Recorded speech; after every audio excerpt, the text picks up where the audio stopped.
বিসমিল্লাহির রহমানির রহিম। আজ বৃষ্টির দিন, ইচ্ছা হইলো নিজ হাতে কিছু রান্না করি, তাই পটল ভাজতে গেলাম। পটলগুলো কেটে নিলাম, ধুলাম, ধোয়ার পরে একটু কোনা করে কেটে নিলাম। নেওয়ার পরে 6টা পটল নিয়েছি আমি আমার পরিমাণ মতো। একটু দেখিয়ে দিলাম, কোনা করে কেটে নিলাম। তারপর এই আধা চামচ এই মরিচ গুঁড়া, আধা চামচ আমি হলুদ গুঁড়া নিলাম,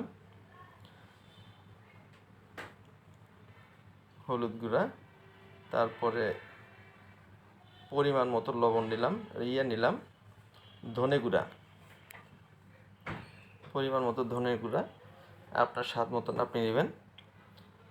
তারপর লবণ দিয়ে দিলাম পরিমাণ মতো, সবগুলা মিশালাম,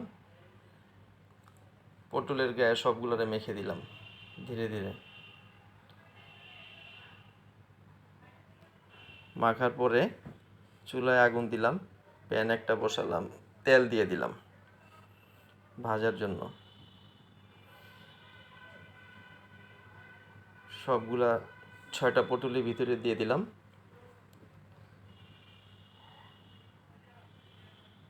নাড়াচাড়া করে কিছুক্ষণ পরে হালকা আঁচে দিছে, আপনারা হালকা আঁচে দিবেন। তারপর পটলগুলো হওয়ার পরে পেঁয়াজ কুচি দিয়ে দিলাম আধা কাপের মতো। তারপর কাঁচা লঙ্কা দিয়ে দিলাম।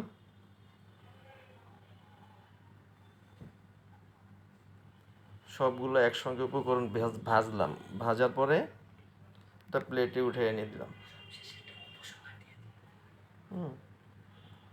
এরপর আমি আবার এক্সট্রা একটা করলাম, আপনার আলু ভাজলাম। এটা সাধারণত দেয় না কেউ, আমি দিলাম আমার মন মতো করে।